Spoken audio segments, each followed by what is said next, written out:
राम के नाम के साथ साथ राम के कथा का मर्म समझना और उसे अपनाना।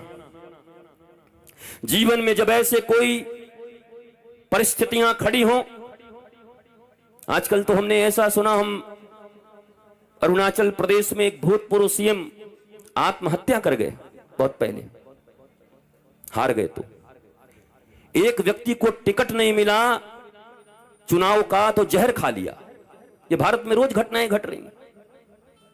भगवान राम को कल राज्याभिषेक होना है, युवराज बनना है। याद करो कि कल किसी का नाम चीफ मिनिस्टर में आ जाए कि कल चीफ मिनिस्टर की ओथ होगी, फलानी चीफ मिनिस्टर बनेंगे या प्राइम मिनिस्टर, और रात में ऐसी दिशा गड़बड़ाए कि प्राइम मिनिस्टर और चीफ मिनिस्टर से छोड़ो देश निकाला हो जाए, तो बेचारे की हालत क्या होगी।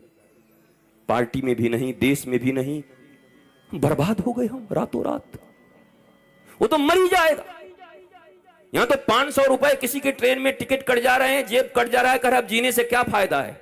हम कि 500 और तेरे में कोई अंतर नहीं। तेरी किडनियां निकाल लूं तो 2 करोड़ में बिक जाएंगी, तो 5 रुपए का आदमी। आंख निकाल लूं तुम्हारा तो पता नहीं 2 करोड़ में ले लेंगे लोग। तुम्हारे लीवर का ट्रांसप्लांट करवा दूं तो तुम्हें कई करोड़ मिल जाएं। तुम्हारे शरीर की कीमत, परमात्मा ने जो ये शरीर दिया है, कबीर कहते हैं हरि कृपा तब जानिए जब दीन मनुज अवतार, और गुरु कृपा तब जानिए जब छुड़ा देवे ये मिथ्या संसार। जब वो ज्ञान दे करके झूठे संसार को छुड़ा करके हरि का सच्चा संसार पकड़ा दें, सच्चिदानंद भगवान के चरणों में ला दें, तुम्हारे जीवन परिवार और समाज में आनंद ले दें, तब समझना गुरु की कृपा हो गई। गुरु की कृपा मत ये समझो हरि की कृपा से शरीर मिला है, पर यह शरीर आनंदित रहे, मन प्रसन्न रहे, यह गुरु के कृपा के बिना संभव नहीं है। अगर ऐसा होता तो भगवान राम और कृष्ण मनुष्य के रूप में जब इस पृथ्वी पर आते तो उन्हें गुरु ग्रहण करने की जरूरत नहीं पड़ती, जरूरत नहीं थी। वो भगवान ही इज ऑलमाइटी, सर्वज्ञ हैं। भगवान को गुरु की क्या जरूरत है। कृष्णम वंदे जगत गुरुम, कृष्ण ही जगत गुरु हैं। रामो विग्रहवान धर्म, राम चलते फिरते धर्म हैं, उन्हें गुरु की क्या जरूरत थी। परंतु वो मनुष्य के रूप में आए हैं। वो जानते हैं कि मैं मनुष्य के रूप में आया हूं, अगर मनुष्योचित आचरण नहीं करूंगा तो कल कोई मेरी बात को सुनेगा नहीं, कोई मानेगा नहीं। इसलिए भगवान राम भी, भगवान राम के विषय में कल तो पिताजी के विषय में आपने सुना, दशरथ जी के विषय में कि गुरु गृह गयौ तुरत महिपाला, और राम जी के लिए क्या है, गुरु गृह गयौ पढ़न रघुराई, अल्प काल विद्या सब पाई। अरे बिठा दो भैया, बाद में प्रणाम करवा लेना महाराज, पहले कथा सुनवा दो बहू को, प्रणाम तो बाद में भी हो जाएगा। हाँ, बैठ लो, कथा में बस चुपचाप सुनते हैं, कोई प्रणाम नहीं, परिणाम ठीक नहीं हो जाएगा। बैठ जाओ, बैठो शांति से एक जगह पर। यहां रिश्तेदारी निभाने मत आओ, यहां आओ तो कथा सुनने आओ। भगवान राम के प्रति प्रेम हो, सुनो। वो बिटिया या आप भी हो, आपको आशीर्वाद तभी मिलेगा जब राम के कथा में आपकी भावना जमेगी, क्योंकि तुम्हारे प्रणाम से वो माताएं भी डिस्टर्ब होंगी जो सुन रही हैं, क्योंकि प्रणाम तो सबको अच्छा लगता है। सोचेंगे अच्छा आया होना, आशीर्वाद, जियो जियो जियो जियो, खूब स्वस्थ रहो, खुशी रहो। माता खुद ही खुश नहीं है, दूसरे को आशीर्वाद दे रही है, सुखी रहो। सुख तो तभी मिलेगा जब धर्म को आप्यायन करोगे, धर्म को अपनाओगे। ये छोटी छोटी बात कठोरता से मैं कहता हूं, तुम कभी बुरा मत मानना, मानोगे तो आदमी बन जाओगे। अगर बुरा मान गए तो आदमी बन जाओगे। मैंने कल भी कहा था, जो बातें कठोर हो उसको ले लेना, नीम की तरह जो कड़वा हो, और जो मीठा मीठा लगे कहना कि शुगर कराने आया है, इसको नहीं खाना मुझे, वो मत लेना। कड़वी बातें ही तुम्हारे जीवन में, तुम्हारे जीवन को बार बार दुखी होने से बचा लेंगी आगे चलकर। माता सती ने यही तो किया था। भगवान शंकर ज्ञान स्वरूप हैं, वो जगदम्बा हैं, पराम्बा हैं सती। वो कभी भी कथा का अपमान नहीं कर सकती, पर ये लीला रची गई है। भगवान की कोई भी लीला देख करके भगवान और भगवती पर या भगवान के भक्तों पर कभी आरोप मत लगाना, बाली को ऐसे कैसे मार दिया, वहां ऐसे कैसे चले गए, वहां ये कैसे बद हो गया, ये नहीं होना चाहिए था, और सीता जी को कैसे छोड़ दिया। ये सब मूर्खों की भाषा है। ये 150 मूर्ख पैदा हो गए हैं भारत और दुनिया में, सब प्रश्न करते रहते हैं। तुम प्रश्न करने के लिए नहीं आए हो। भगवान राम के चरित्र से जो बातें तुम अपना करके अपने जीवन में शांति, प्रेम और आनंद को उपलब्ध कर सकते हो, भगवान राम से जो शौर्य सीख सकते हो, जो वीरता सीख सकते हो, जो धैर्य सीख सकते हो, सत्ता के प्रति निर्ममता सीख सकते हो, कोई मोह नहीं है उनके जीवन में, ये सीखने के लिए राम कथा सुनने आते हो। राम की मीमांसा करने, और राम जी कोई कटघरे में खड़े नहीं है, तुम जज नहीं हो जो उनका फैसला करने तुम आते हो। पर ऐसा लगता है जैसे राम जी कोई कटघरे में खड़े हैं और सीता जी और ये जज बने हैं, ये फैसला देंगे कि सीता को क्यों छोड़ दिया। उनकी पत्नी, उनको पत्नी की कोई कष्ट नहीं, तुमको काय को कष्ट हो रहा है। भगवान राम चाहते हैं कि रघुवंश के बच्चे जब जन्म ले, हमारे जब बालक इस पृथ्वी पर आए, तो जिस अयोध्या में आप कहते हैं अयोध्या बड़ी अच्छी नगरी है क्योंकि राम आए हैं, पर लंका में शायद सीता जी का उतना अपमान कभी नहीं हुआ।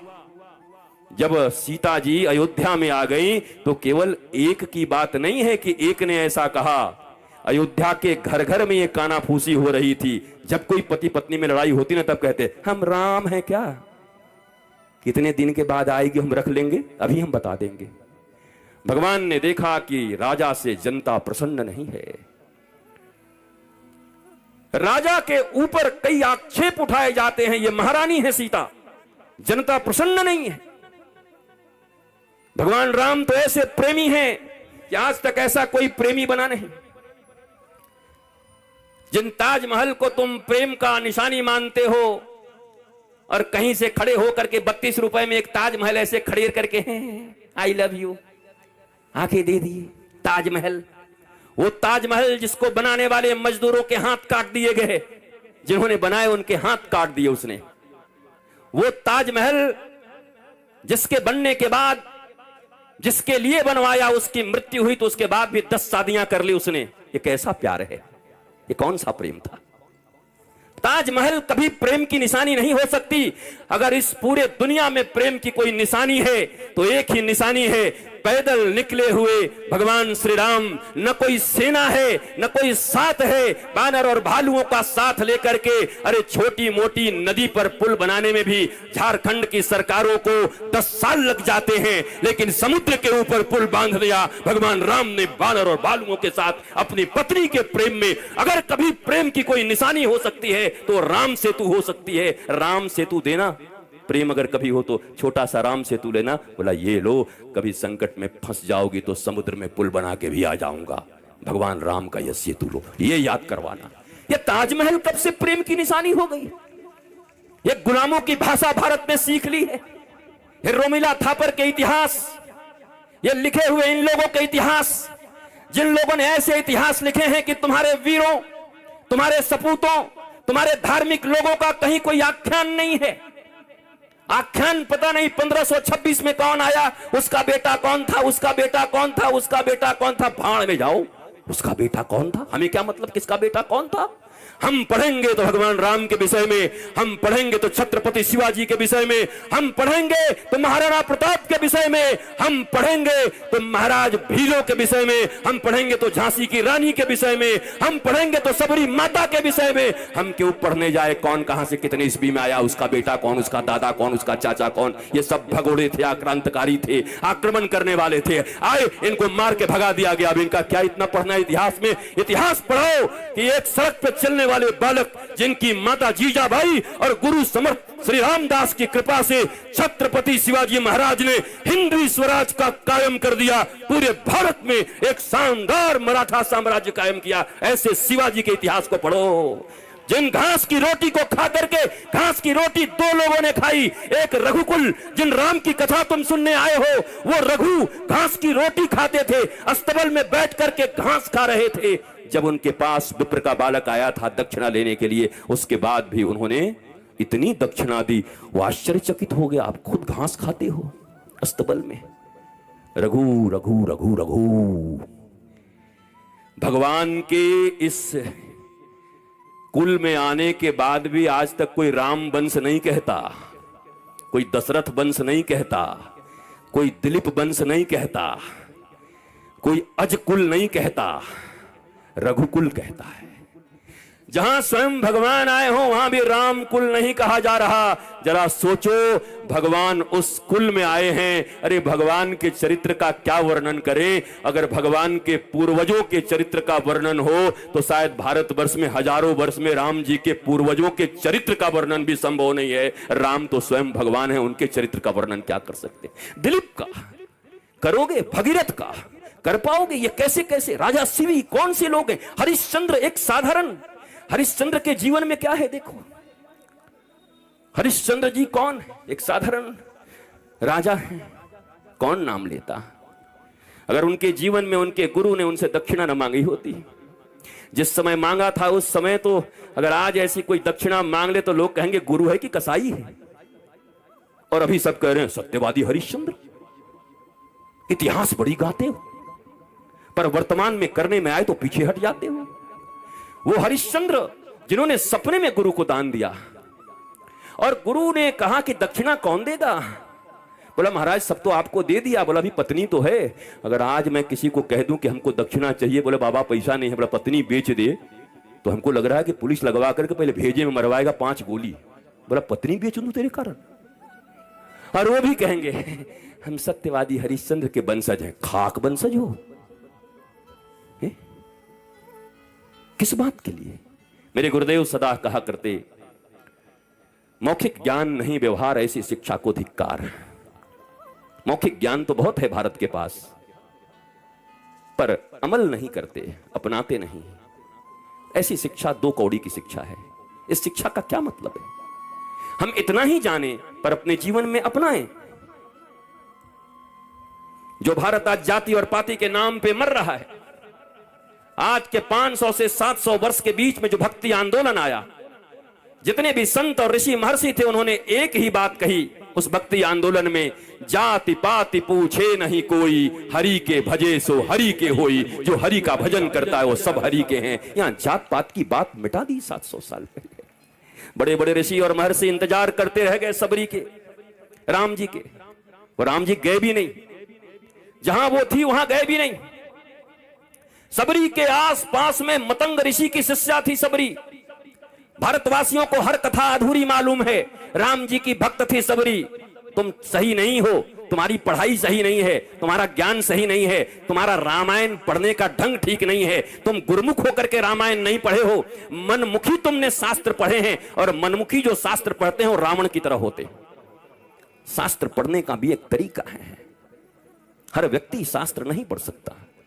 शास्त्र गुरु के मुख से ही सुनाई जाए और वह श्रवण करके ही शास्त्र को अपनाया जा सकता है। मनमौजी अपना लोगे तो पता नहीं कितने अपराध बन पड़ेंगे तुमसे। ये ठीक ऐसी ही बात है कि किसी का मेडिकल का बहुत बड़ा कारोबार है, मेडिसिन का होलसेलर है वो पूरे झारखंड का, और उसका बेटा बीमार पड़ जाए तो कहे हैं हम 1-2 दवाई थोड़े खाएंगे, हमारे बाप का राज है। और जाए दुकान में और कहे सबसे महंगा महंगा 50 दवाई निकाल तो, और सबको सिल लोढ़ा में ऐसे मिक्सी में मिला करके ऐसे कहे अमीर हैं जी, छोटी मोटी दवाई थोड़ी खाएंगे। तो फिर 4 आदमी कंधे पे ले जाएंगे तुरंत थोड़ी देर के बाद। राम नाम सत्य है, सारी अमीरी निकल जाएगी उसी समय। ये रामचरितमानस, ये गीता, ये महाभारत, ये श्रीमद् भागवत, ये उपनिषद, ये वेद, ये जितने भी सतपथ हैं, ब्राह्मण ग्रंथ हैं, ये स्मृतियां हैं, ये जितने भी भारत की संस्कृति के जितने भी ग्रंथ अब बचे हुए हैं, उन ग्रंथों को पढ़ने का अधिकार सीधा सीधा तुम्हारे पास नहीं है। उन महापुरुषों के द्वारा तुम्हें सुनने का अधिकार है जिन्होंने कम से कम 12 वर्ष तक अपने गुरु के चरण में रह करके उन वेद इत्यादियों का अध्ययन किया हो, जिनके जीवन में अध्ययन हो, पठन हो, जिनके जीवन में चिंतन हो, मनन हो, निधिध्यासन हो, तब प्रवचन हो। कल जिस कुटीर उद्योग की बात कर रहा था मैं, दुनिया में सबसे बढ़िया धंधा है कथा कहना भी। जिसका बिजनेस न चल रहा हो हमारे साथ चलो, 1 महीने बाद ऐसा लॉन्च करेंगे कि तुम भी कहोगे कि मजा आ गया गुरुजी, तो ऐसा धंधा तो मिला ही नहीं था। जिनके जिनके पास कोई बिजनेस नहीं है, चलो मेरे साथ, भेजो अपने बच्चों को 1.5 महीने के लिए वृंदावन हमारे आश्रम में। ऐसा सुंदर कथा कहने सीख जाएंगे 7 दिन का, और 3 ढाल तंबूरा लेकर के देश में ऐसी कमाई होगी कि 5-7 पीढ़ी तक बाबा जी कहलाओगे, आचार्य जी, आराम से बैठ करके रबड़ी खाते रहना, मौज करते रहना। पर उन कथाओं से भारत में मंगल नहीं हो रहा है। वो कथा और व्यथा बढ़ा रही हैं। वो कथा जो तुम्हारे जीवन की व्यथा को और समाज की व्यथा को हर ले, वो कथा जो तुम्हारे भारत की गुलामी की व्यथा जो अभी भी तुम्हारे ऊपर हावी है उसे हर ले। कहां है वो कथाएं? कहां है वो मीमांसा? कहां है वो धर्म का मर्म? कहां है वो प्रबुद्ध प्रतिबोध से युक्त महापुरुष लोग? कहां है वो ज्ञानी और गुणीजन लोग जो भारत को जगाने आए हैं, जो मानवता को जगाने आए हैं, जो वसुधैव कुटुंबकम की स्थिरता को इस पूरे विश्व में स्थित करने के लिए आए हुए हैं? कहां ऐसे महापुरुष? लोग पूछते हैं आपने ये प्रोफेशन कब से सुना? ये प्रोफेशन कथा का प्रोफेशन कब से चुना? कथा कोई प्रोफेशन? गुरु शिष्य परंपरा का बोध नहीं है। वर्षों तक गुरु पढ़ाते थे और जाते समय शिष्य एक लौकी दे के चला जाता था। 12 वर्ष तक पढ़ते थे और इतने बड़ी एक लौकी दे करके गुरुजी को, गुरुजी बड़े प्रसन्न, जाओ जाओ जाओ आनंदित रहो। 12 वर्ष की ये फीस होती थी गुरु के पास। भगवान राम भी पृथ्वी पर आए तो तुम्हारे बच्चों की तरह ट्यूशन नहीं लगवाए गए। तुम्हारे पास तो 2 पैसे हो जाएं तो टीचर को घर पे बुलवा करके नौकरों की तरह व्यवहार करते हो। हालांकि वो टीचर कभी गुरु नहीं हो सकते। गुरु और टीचर में बड़ा अंतर है। ध्यान से सुनो भारतवासियों। द्रोणाचार्य टीचर थे इसलिए मारे गए, गुरु नहीं थे। राज सत्ता से जुड़े हुए थे, धर्म के प्रति आस्था नहीं थी। उन्होंने कहा कि चूंकि मैं हस्तिनापुर की गद्दी से जुड़ा हुआ हूं, इसलिए हस्तिनापुर की गद्दी पर जो बैठेगा उसका सहयोग करना मेरा धर्म है। ये कैसा धर्म है? ये कौन सा धर्म है? कृष्ण एक तरफ खड़े हैं, अन्याय एक तरफ खड़ा है, और आप सिर्फ इसलिए अन्याय दुर्योधन और अंधे धृतराष्ट्र के साथ खड़े हो गए क्योंकि वहां से आपकी सैलरी बन के आती है, इसलिए आप धर्म और भगवान के विरुद्ध भी खड़े हो गए। उसके बाद भी कहते हैं हम गुरु हैं। ये कैसी गुरुता है? इसलिए द्रोणाचार्य को भगवान ने कहा युधिष्ठिर को कि जाके झूठ बोल और मरवा उसको। युधिष्ठिर ने कहा और कोई नहीं मिला था, हम सत्यवादी, हम ही झूठ बोले, दूसरे से बुलवाओ महाराज। बोला नहीं, हम ऐसे ऐसे से बुलवाते। तेरे कोई बड़ा अहंकार हो गया, मैं धर्मराज हूं, सत्यवादी हूं, तू ही बोल जाकर के। धर्म की सही परिभाषा तुझे सिखाऊंगा, नहीं तो केवल बातों का धर्म हो जाएगा कि सच बोलना है। तुम सच बोलो, झूठ बोलो, लाल को नीला बोलो, नीला को पीला बोलो, कोई फर्क नहीं पड़ता। तुम्हारे बोलने से बस धर्म की स्थापना होनी चाहिए। जिस बात से और जिस कर्म से धर्म की स्थापना हो वही सत्य है, बाकी सब मिथ्या है, बाकी सब झूठ है। इसलिए श्री कृष्ण ने डंके की चोट पर कहा जाओ जाकर के बोलो अश्वत्थामा हतो। मारा गया तेरा बेटा, और जैसे ही वो झुकेगा उसको भी टपका देना फिर। और टपका दिया द्रोणाचार्य को, मार दिया द्रोणाचार्य को। भारतीयों को यह समझना चाहिए, भारतवर्ष के विद्वान, भारतवर्ष के विद्यार्थी, मेरे प्यारे बच्चों, तुम्हारे मन में कभी यह भावना क्यों नहीं आती कि आखिर एक तरफ भगवान और एक तरफ गुरु क्यों खड़े हैं? क्यों भगवान गुरु के विरुद्ध खड़े हैं? क्यों द्रोणाचार्य का वध करवा दिया भगवान ने? यह प्रश्न तुम्हारे मन में क्यों नहीं आता? और इन प्रश्नों के उत्तर कथाओं के माध्यम से क्यों नहीं दिए जाते? भारतीय धर्म का विश्लेषण और विवेचना सत्य के आधार पर क्यों नहीं हो रहा? ये कोई कथाएं नहीं है 7 दिन की कि 7 दिन तक कथा सुने, शंख बजाए, चूरन खाया, केला खाया और निकल गए जय जयकार करते हुए। न सत्य है न नारायण है जिंदगी में, पर सत्यनारायण की कथा चल रही है। न जीवन में कभी सत्य अपनाया, न नारायण से मिलने की कोई अभिलाषा है, न अभिप्सा है। उसके बाद भी सत्यनारायण की कथा सुन ली और कहते हैं हमने धार्मिक काम कर दिया। कहां है सत्य तुम्हारे जीवन में? कहां नारायण तुम्हारे जीवन में? नारायण को पाने के लिए क्या अभिलाषा है तुम्हारे जीवन में? नारायण को पाने के लिए मीरा की तरह तुम्हारे भीतर यह कहने का साहस नहीं है कि मेरे तो गिरधर गोपाल और दूसरों न कोई। कब कहा तुमने? नहीं कह पाते तुम क्या सोचते हो हनुमान जी को और भगवान जी को ठगा जा सकता है? दुनिया में एक से एक लोग हैं। हनुमान जी के मंदिर में जाकर के कहते हैं हे भाई हे बजरंगबली, बस ये 10 करोड़ का ठेका है, ये हो जाए तो 1.25 किलो लड्डू चढ़ाऊंगा। हनुमान जी कहते हैं 1.25 किलो? 1.25 किलो की कीमत कितनी? हनुमान जी का नाम क्या है? ज्ञानी नाम अग्रगण्यम सकल गुण निधानम। ज्ञानियों में अग्रगण्य, IQ जिनका इतना तेज है, आज तक दुनिया में इतना कोई ज्ञानी नहीं हुआ। और तुम्हारे जैसे बुद्धू जाकर के हनुमान जी को बुद्धू बना रहे हैं। तुम जाकर के हनुमान जी के सामने खड़ा होकर के कह रहे हो कि 10 करोड़ का ठेका दिलवा दो। तो तुम्हें 11 किलो लड्डू चढ़ा देंगे। हनुमान जी ने कैलकुलेटर के बिना ही जोड़ लिया, 11 किलो लड्डू 1000 रुपए भी मिलेगा तो 11,000, और इसको चाहिए 10 करोड़, और वो भी उधार। कह रहा हो जाएगा तब चढ़ाएंगे। सरकारी ऑफिसों में जाकर के तुम्हारे जूते और चप्पल घिस जा रहे हैं। बड़े बाबुओं और छोटे बाबुओं को पैसे दे करके एडवांस घूस देने के बाद भी काम नहीं हो रहा, और हनुमान जी के मंदिर में जाकर के कह रहे हैं कि तुम ये काम कर दो 5 करोड़ का, तब तुमको 11 किलो लड्डू चढ़ाएंगे। कहां गई भारतवासियों तुम्हारी बुद्धि, तुम्हारी प्रज्ञा? कहां है तुम्हारे में दिमाग? कहां है तुम्हारे बुद्धि? कहां है तुम्हारे विवेक? कहां है तुम्हारी विपश्यना? कौन से ज्ञानी हो तुम? कहां से ज्ञान हरण किया है तुमने? कौन गुरु ने पढ़ाया है तुमको? यह प्रश्न है तुम्हारे ऊपर।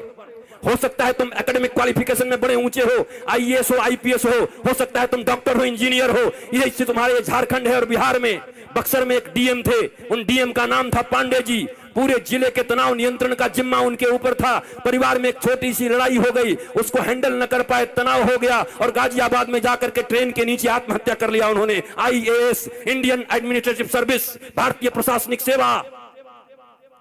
आज के दुनिया में किसी का बच्चा अगर आईएएस बन जाए तो छाती चौड़ी करके चलता है। आईएएस बन गए, घर में छोटा सा युद्ध होगा, छोटी सी बात, हैंडल नहीं कर पाए तनाव को, क्योंकि जीविका की विद्या दी होगी घर वालों ने, पर जीवन का विद्या नहीं दिया होगा। ध्यान से सुनो बेरमो और फूसरो वासियों, ध्यान से सुनो मेरे झारखंड के बच्चों, मेरी प्यारी माताओं। इस दुनिया में शिक्षा 2 प्रकार की होती है। एक जीविका की विद्या होती है, जब अपने बच्चे का नाम लिखवाने किसी स्कूल में जाना, चूंकि अभी भारतवर्ष में सनातनी बोर्ड नहीं बना है, सनातन विश्वविद्यालय नहीं बना है, तुम्हारे पास कोई ऐसी चीज नहीं कि तुम अपने बच्चों को जाकर के सनातन विद्या का पढ़ाई दे सको। मैकोले की विद्या पढ़ने के लिए तुम बाध्य हो। 75 साल की आजादी के बाद भी तुम्हारे पास कोई अपनी विद्या, कोई अपनी संस्कृति नहीं है। अभी भी तुम अंग्रेजों की बनाई विद्या को पढ़ते हो। अभी भी तुम्हारे पुलिस एक्ट 1861 के हैं, जो अंग्रेजों ने भारतीयों के ऊपर आक्रमण करने के लिए और भारतीयों को दबाने के लिए बनाया था। तुम्हारे पास अपने नियम नहीं, तुम्हारे पास अपने कानून नहीं, तुम्हारे पास अपनी शिक्षा नहीं, कुछ भी नहीं है तुम्हारे पास अपना। अंग्रेजों के पिट्ठू हैं, सारी चीजें अंग्रेजों की बनाई हुई है। जब सनातन विद्यालय बन जाए, और जब तक नहीं बना है मेरी माताओं, जब अपने बच्चों का एडमिशन कराने जाना तो अपने बच्चे को कह देना कि बेटा ये जहां स्कूल है ना, जिस स्कूल में मैं तेरा एडमिशन करा रही हूं, यहां से तू पैसा कमाने सीख जाएगा, इससे ज्यादा कुछ नहीं सीखेगा, कमाने सीख जाएगा ज्यादा से ज्यादा। वैसे भी बेरोजगारी बढ़ गई है, पढ़ने के बाद भी रोजगार नहीं मिलेगा। लेकिन ज्यादा से ज्यादा क्या करोगे? हार्वर्ड से पढ़ करके आओ या बेरमो के सरकारी विद्यालय में पढ़ो। विद्या का, मैं इधर बैठे हुए जितने भी विद्वान लोग बैठे हुए हैं, एजुकेटेड लोग बैठे हुए हैं, लिटरेट बैठे हैं, उनसे पूछता हूं विद्या का उद्देश्य क्या है? एजुकेशन का उद्देश्य क्या है? किसके लिए अपने बच्चों को पढ़ाते हो? तुम खुद किस लिए पढ़े थे? किसके लिए? एम्प्लॉयमेंट के लिए, नथिंग एल्स। रोटी कपड़ा और मकान, 1 दुकान 2 दुकान 5 दुकान 7 दुकान, उसके बाद सीधा स्मशान। यही है तुम्हारी जिंदगी। रोटी कपड़ा और मकान, 70 साल की जिंदगी में 1 से 5 दुकान किए और फिर 4 कंधों पर स्मशान चले गए। इसी के लिए पृथ्वी पर आए थे। सारी जिंदगी टेंशन, सारा जिंदगी दुख, सारा जिंदगी डिप्रेशन, सारा जिंदगी हाय हाय, सारी जिंदगी कर्ज, सारे जिंदगी रिश्तेदारों को मनाते रहे, एक दूसरे से नीचा देखने और दिखाने का काम चलता रहा, और उसके बाद एक दिन तुम्हारी मृत्यु आ गई। हमने सुना था कि मनुष्य का जीवन सबसे सार्थक होता है। दुर्लभो मानुषो देहि देहि नाम क्षणभंगुरः तत्रापि दुर्लभम मन्ये वैकुंठ प्रिय दर्शनम। ये दुनिया में सबसे ज्यादा का, सबसे अधिक, सबसे ज्यादा प्रभावशाली मानवीय जीवन है। क्या ये जीवन है? क्या इस जीवन के लिए मनुष्य को श्रेष्ठ बोला गया? ये कौन सी श्रेष्ठता है तुम्हारी?